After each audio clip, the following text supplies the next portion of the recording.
Dennis P. Williams has taken the oath of office as the 55th mayor for the city of Wilmington. The Wilmington native and former city police officer had most recently served as a state representative for the 1st District. Williams, whose 60th birthday coincided with the swearing in, officially became mayor in a morning ceremony at the city's East Side Charter School. Today is a great day. Today is a new day. Today is my birthday.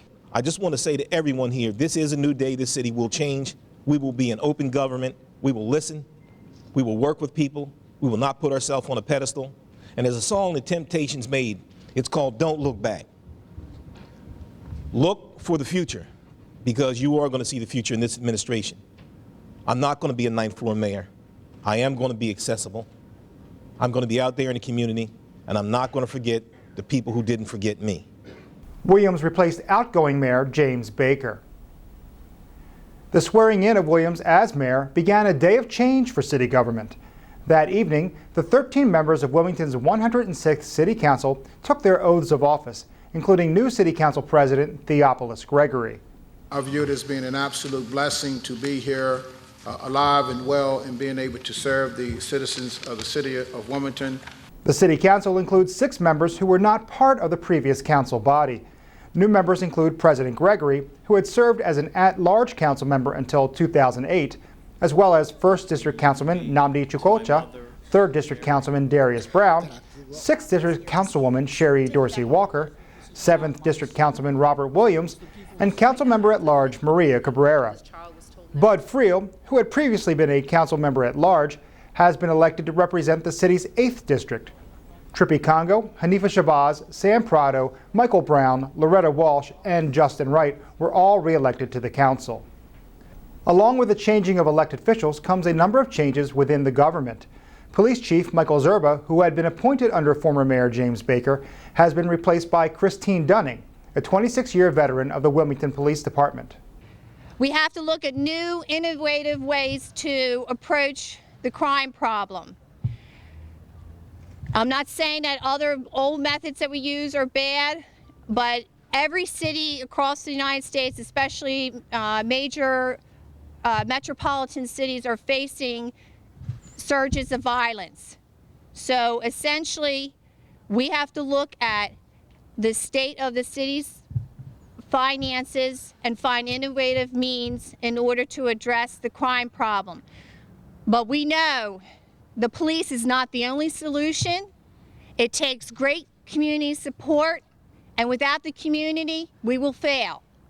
Dunning is a lifelong resident of the city and becomes the first female police chief in Wilmington's history.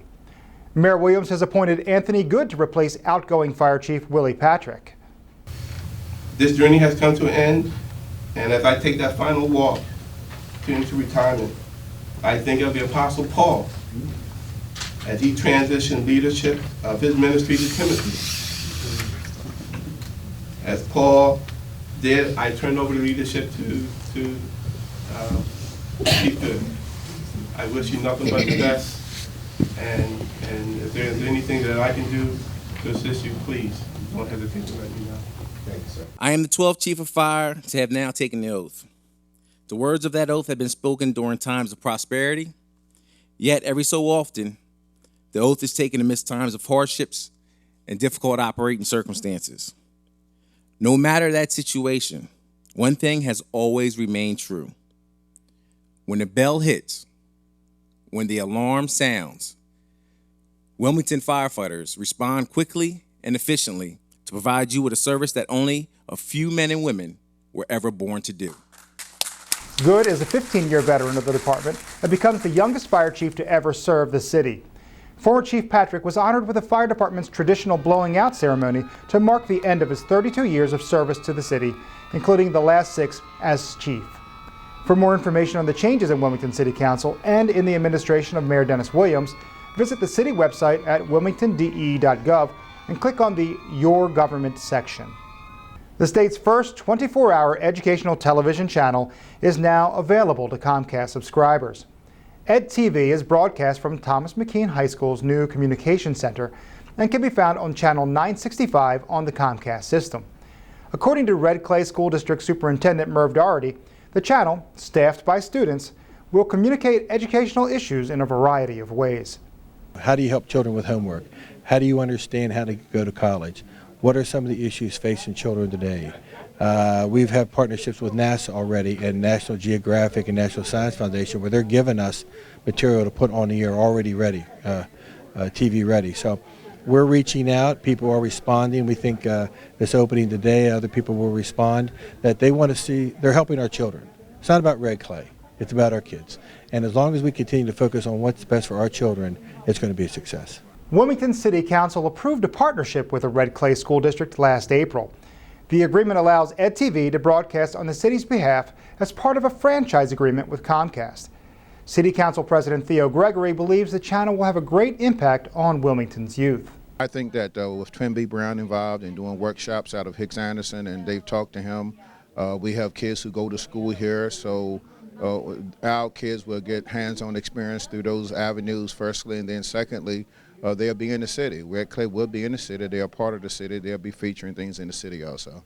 Students enrolled in communication courses at McKean and other high schools will work with EdTV and WHMS, which is the school's FM radio station, as part of their coursework. EdTV is available to all Comcast subscribers in Newcastle County on Channel 965, regardless of the type of service you have. Fred Johnson, one of the famed Tuskegee Airmen and the only commissioned black navigator from Delaware during World War II, was finally presented with a Congressional Gold Medal. Between 1941 and 1946, nearly 1,000 African-American airmen graduated from the segregated pilot training program at Tuskegee Airfield, Alabama. The service and bravery of these airmen paved the way for desegregation of the armed forces in 1948. You caused America to look to the mirror of its soul. And as you showed America that there was nothing a black person couldn't do, I know in the depth of my heart that the only reason I am able to stand proudly before you today is because you stood proudly for America 65 years ago. You gotta believe that there's almost a straight line from the Tuskegees and Mr. Johnson and what they did during World War II through the Civil Rights Movement in the 50s up until the President of the United States at 1600 Pennsylvania Avenue this very day. Johnson volunteered for the Army Air Corps in 1943 at the height of the war. In March of 2007, the Tuskegee Airmen were collectively awarded the Gold Medal by Congress, one of the highest honors a civilian can receive. The medal presented to Johnson is a replica of the original, which is displayed at the Smithsonian Institute in Washington. Johnson, who is now 88 years old, was presented his medal during a ceremony at his alma mater, Howard High School, where his father had served as principal for 35 years. I would just love for my father to be here, to be proud of me, as I am proud of him and my family.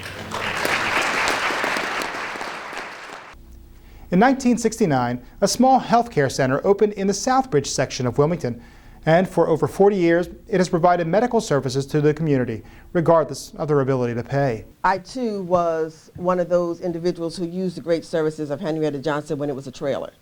It was because of the services and support that they gave me that I was able to raise 2 healthy daughters.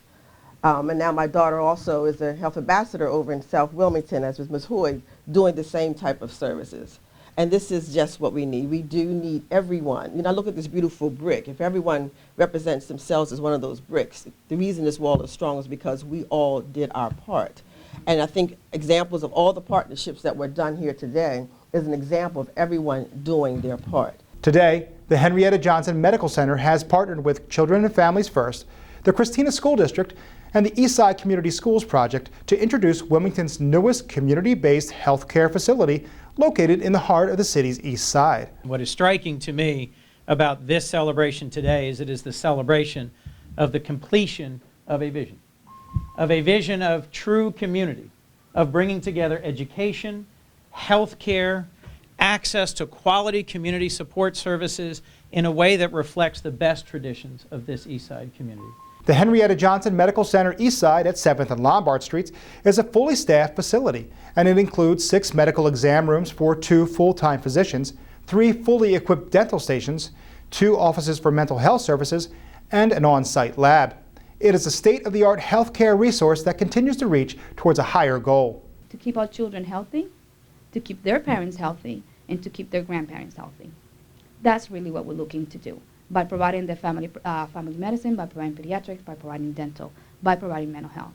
All of the services have to be coordinated in order for us to be successful. By having social services, by having diabetes educators, by having social worker on site, all of that has to be coordinated and really to provide and be effective at what you want to do. For more information, please visit hjmc.org. It's a gorgeous day out here in the city of Wilmington. Seeing the community out here working together is what it's going to take to turn our neighborhoods around. Wilmington's third annual Community Project Day was held earlier this month. Groups and individual volunteers used the day for projects and cleanups that benefited their neighborhoods. This is our third Wilmington Community Project Day, and it's grown every year. I wouldn't be surprised today if we have in the area of 700-800 people out here working throughout the whole city, projects everywhere. So it's a real positive day for the people who live in the city and care about the city. Mayor Williams chipped in by cleaning up with residents at various spots in the city. Organized by Councilmember Bud Friel, along with the Clean Wilmington Committee, the Project Day encourages city residents to demonstrate community spirit and improve their neighborhoods. Despite a small gathering of protesters, the first same-sex marriages in Delaware's history were taking place inside the Lewis L. Redding City County building. A great day. Among the first couples to take advantage of the opportunity were Vicki Bandy and her longtime partner, State Senator Karen Peterson. As Newcastle County Clerk of the Peace, Ken Bolden proudly showed off the first same-sex marriage certificates ever issued in the state. The 6 protesters from the Topeka, Kansas-based Westboro Baptist Church were overwhelmed by a much larger group of supporters of the new law. It seems like 8 years ago, somebody threw a switch and things started to change. I mean, we here in Delaware couldn't even get the sexual orientation discrimination bill passed for 11 years. And then all of a sudden, we got that done, and then Equality Delaware stepped in. Where's Lisa Goodman? Lisa and Mark and Drew stepped in and organized, and we had a change in the makeup of the legislature. Some of the old guard who would have blocked bills like this have left us, and new folks came in, and it's just a whole different place to work. So between Equality Delaware and the new legislature, I think that's what happened in Delaware. I also think it's the young people in this country have such bigger and more open hearts, and they have worked tirelessly across the country in every state where this is legal, and they were knocking doors, making phone calls, and quite frankly, I have a lot of gratitude for them. Peterson announced that she was gay on the Senate floor during discussions of the bill this past spring. Offices at the Clerk of the Peace were crowded with couples eager to take advantage of the new law. Delaware previously offered a civil union option for couples, and those unions will convert to marriages for those who apply. Governor Markell signed the same-sex marriage bill into law in May, making Delaware the 13th state to approve marriage equality. A new reading-based camp has about 50 children from Wilmington singing for joy.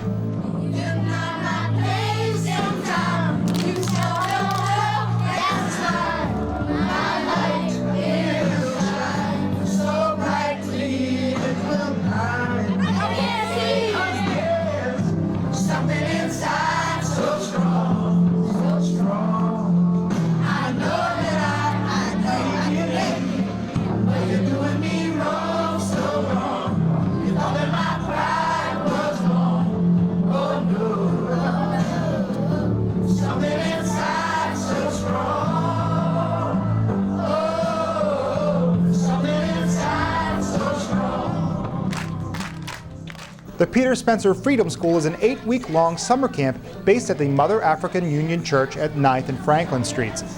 Reading is used to reinforce self-affirmation and good citizenship.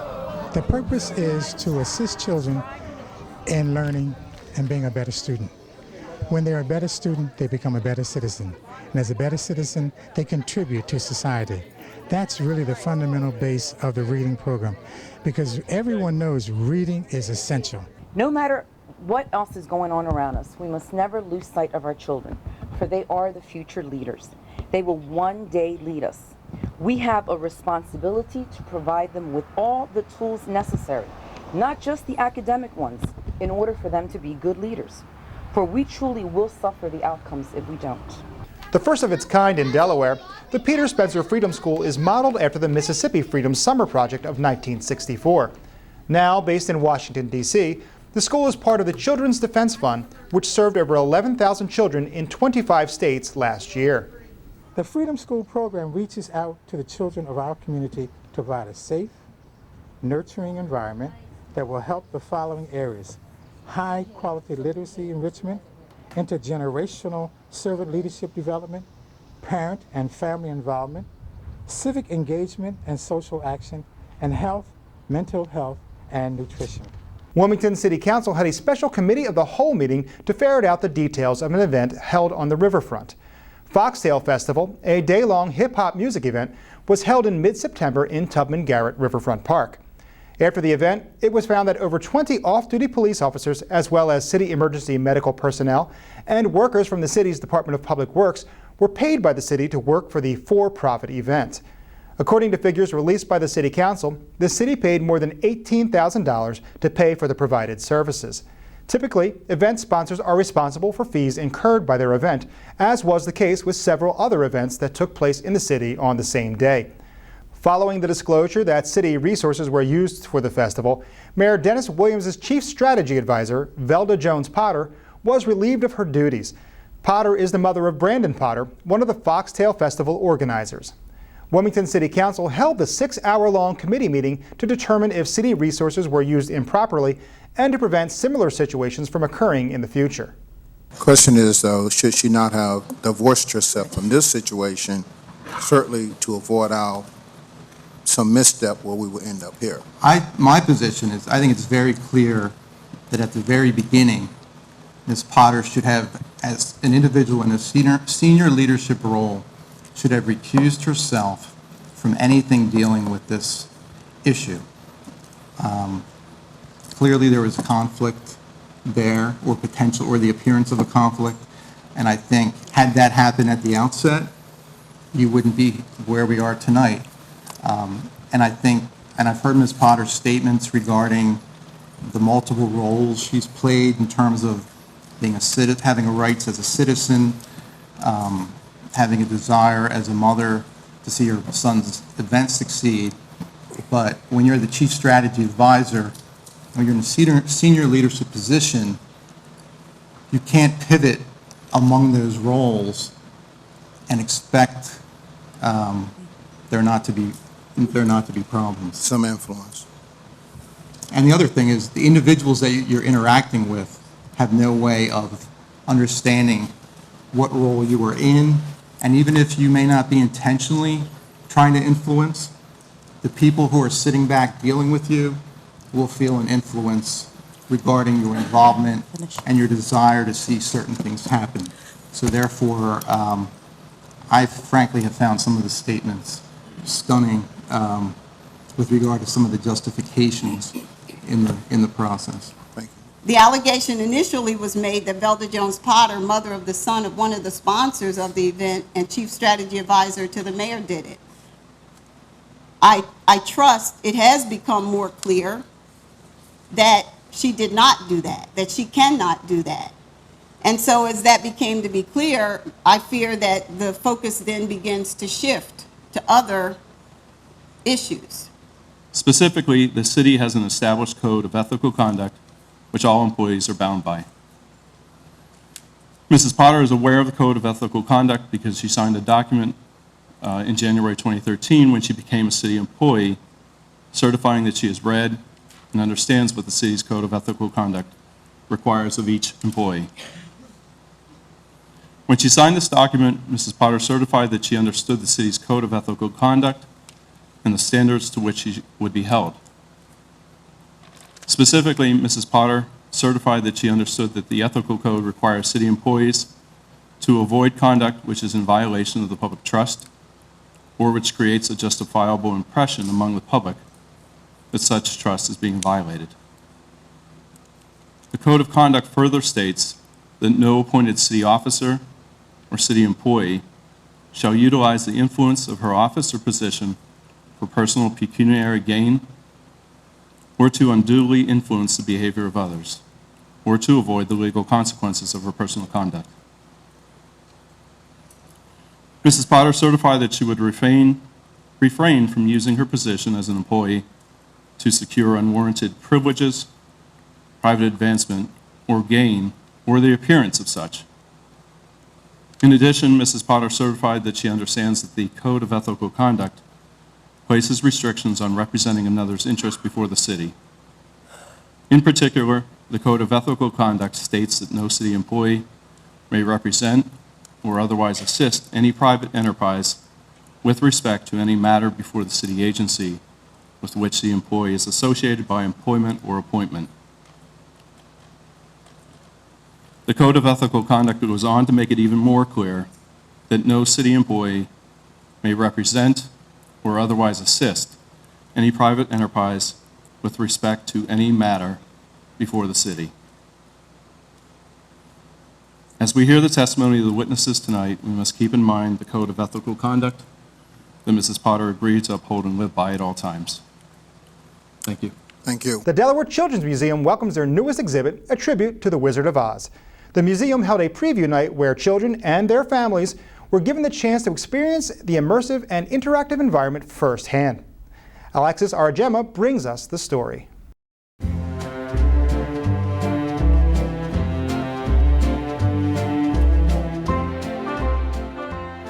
The Delaware Children's Museum held a ribbon-cutting ceremony on Friday, September 27th in celebration of their newest exhibit, The Wizard of Oz. The ceremony also doubled as a special preview night for some very special guests. So one of the reasons for the preview night this evening was for the Delaware Children's Museum to invite the community in for the people that are underserved in our community. That includes, we have a number of foster families here, foster children, as well as people that just don't have the regular means to be able to come to the museum. The Delaware Children's Museum partnered with Wilmington, Delaware's Kind to Kids Foundation, a nonprofit organization that partners with different venues, providing entertainment and cultural stimulus as a service to foster children as well as other children in need. We are so grateful to partner with the Delaware Children's Museum for an event such as this. It's just a fantastic way that the museum gives back to the community, and I'm very thankful that the kids are able to have this experience, and there's such a fantastic group to work with, so it's a wonderful night. These munchkins had the opportunity to be the first to explore and interact with the exhibit reminiscent of the classic film. They also had the chance to partake in various activities arranged by the museum, including painting, guest appearances from the Delaware Children's Theater production of The Wizard of Oz, and an exclusive performance from the First State Ballet Company.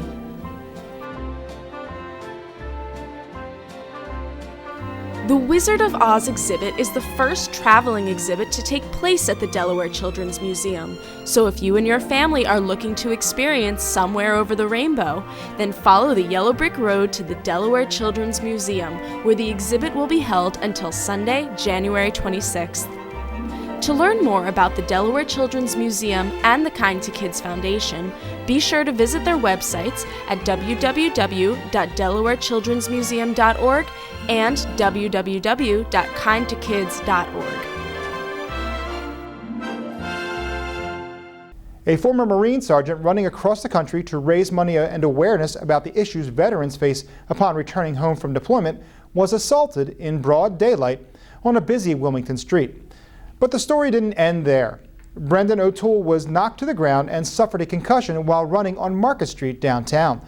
Wilmington police were quick to react, not only in apprehending a suspect in the assault, but in showing that the negative actions of one do not outweigh the overwhelming good of others. Officers pulled together to put on a symbolic run through the city, passing 6th and Market Streets, the very spot where O'Toole was assaulted. Unfortunately, as we all know, on Thursday, Brendan was assaulted while running just a few blocks from here. In a few minutes, we will run through that same block as a group to show that the actions of a single man do not define a city and will not deter and will not derail a just cause. More than 40 runners from the Wilmington, Newark, Newcastle County, and Delaware State Police Departments joined O'Toole in a 3-mile run that wound through downtown and along the Brandywine River in an effort to show respect and support for a man who has served through 2 deployments with the Marine Corps and has raised over $300,000 for returning veterans. We hope that Delaware stands out in your memory, not for what happened Thursday, but because you have the support here from the citizens in our community. O'Toole began his run in Oceanside, California last November and plans to finish the 3,600-mile journey in Portland, Maine by November 11th, Veterans Day. To get more information, to donate, or to follow Sergeant O'Toole's travels, visit www.therunforveterans.org. Committed to providing a safe environment for all who enjoy Wilmington's downtown business district, Mayor Dennis Williams announced a new police deployment plan for the area. 70% of the city's revenue, 70% comes from the businesses in our city. We have to police downtown, ladies and gentlemen. We have to make downtown safe. If we lose our businesses in this city, we're finished. A lot of people think that downtown shouldn't be protected. Downtown should be protected. This has been a decade-long neglect, which this administration is no longer going to continue to happen. We will police downtown. We will do all the laws on the books and do what we have to do: loitering, panhandling, disorderly conduct, indecent exposure. Folks should not have to be subjected to these things. I'm not going to tolerate it as the mayor of this city. I made it perfectly clear during the campaign. This will be a safe city. We are trying to develop a specific deployment strategy for our downtown business sector that will positively affect downtown. In conjunction, we have another strategy that is going to impact the surrounding neighborhoods here in the city of Wilmington. The new deployment plan would add 5 additional police officers patrolling the downtown area during both day and night shifts. According to the mayor, officers would not be pulled from other areas to patrol downtown. Instead, more officers will be in uniform to patrol the entire city. We have too much specialization in a department our size. Most of the people belong in patrol. There's where the calls to answer for service come in. People, when they call uniform services, that's what they need. I'm putting more officers back in uniform, and that's the way it's going to be under this administration. I said it all during the campaign. There will be more people in patrol, and we're going to answer calls for service. You knew when you took that test, you knew when you put that application in, you knew you weren't going to be a patrol officer, you knew you weren't going to be a detective. You were going in uniform on the street, and that's the way it is. The mayor believes nuisance crimes are driving businesses and tax revenue along with them out of the city. We will police downtown. We will do all the laws on the books and do what we have to do: loitering, panhandling, disorderly conduct, indecent exposure. Folks should not have to be subjected to these things. A number of protesters showed up at the event, voicing their concerns that they will be unfairly targeted by the new deployment. Chief Dunning addressed the issue, saying, although the administration understands that some people may have fallen on hard times, it must still uphold the laws of the city. We do have a compassionate heart, and we do realize that our people have bad times and have fallen upon us, such as the homeless individuals or veterans. We understand that. But if you're breaking the law downtown, we cannot tolerate that. The new downtown police deployment will consist of both uniform and plainclothes officers patrolling on foot, bicycle, and by car. 375 years ago, the Swedes and Finns boarded the Kalmar Nickel sailing ship and set a course for the New World. They set foot in New Sweden, or as it is now called, Wilmington, the first permanent European settlement in the Delaware Valley. Recently, a celebration honoring that historic voyage was held in the city. Joining the local dignitaries that day were none other than King Carl XVI Gustav and Queen Sylvia of Sweden, along with the Finnish Speaker of Parliament and the Mayor of Kalmar, Sweden, Wilmington's sister city. We'll leave you today with some of the sights and sounds of that celebration, including a special visit made to the Wilmington City Council. Thanks for watching.